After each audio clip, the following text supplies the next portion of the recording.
Dumelang Absheni Ralocha Sanbanani Molweni. My name is Naledi Mfoloe, and it is my absolute pleasure to welcome you to the latest edition of the African Diaspora News channel, where we unravel the stories that shape our world and our communities. Duma Boko, the newly elected president of Botswana, has announced that he plans to shut down the US military bases currently operating in the country. Now, this is a huge, and not just for Botswana, right, but for Africa as a whole. And we're going to talk about why this is such an important move for our continent.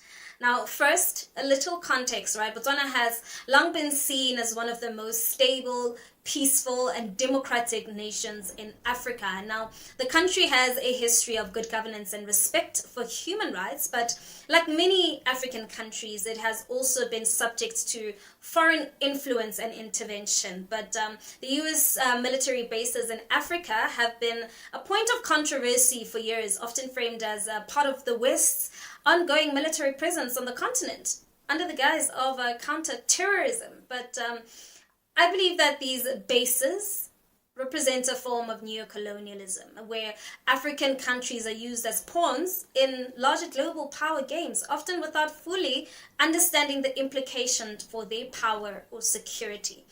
And this is where President Duma Boko comes in.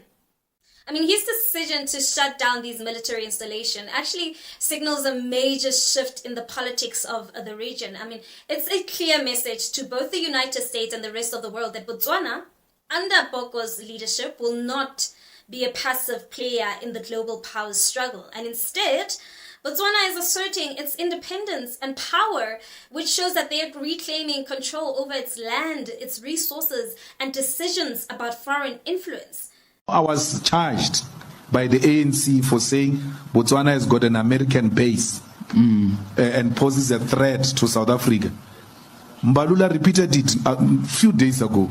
Mbalula said Botswana is a threat with an American base. He's not charged. But I was charged for that. And that one didn't want me for that. Because I said we need to remove the government of Botswana through the people of Botswana and put a government that will dismantle that base, which is putting a threat on the whole of SADC. Because a research was conducted, the landing strip that is there in the army base of Botswana, they say it can land a fighter jet which can take less than 2 minutes if it wants to hit the Union building. So if America says we're fighting South Africa, it doesn't have to send anything from Washington. They are here already. And that's what Putin doesn't want in Ukraine. They want to do what they did here in Botswana, in Ukraine. We allowed it. And our position as the EFF is that that army base must be removed because it poses a threat to SADC. And he didn't want me to say, he banned me for my political opinion. Let me be clear, right? This is not just a win for Botswana, but I do strongly believe that this is a win for Africa.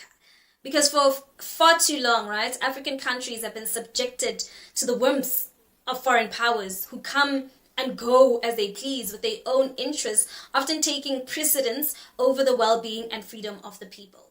And I mean, we have seen that these military bases are actually used to manipulate countries across the continent. And President Boko's stance sends a powerful message that Africa is ready to stand on its own feet.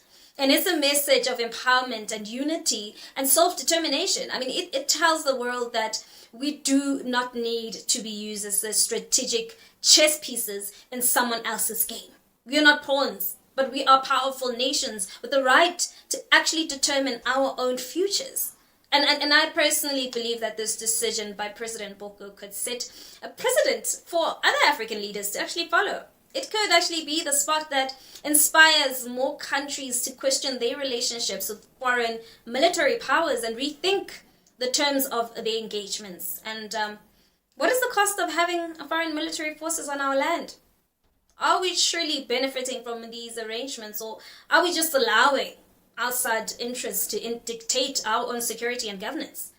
This move, I believe, also challenges the narrative that Africa is powerless, that we must rely on the help of Western nations for our stability. I mean, what Botswana is showing us is that African countries can and should be in control of their own security and defense policies. And while there will be undoubtedly a lot of challenges and long-term benefits of reclaiming our independence, I do believe that it far outweighs the temporary discomforts. And as a South African, I look at this with a sense of pride and hope, right?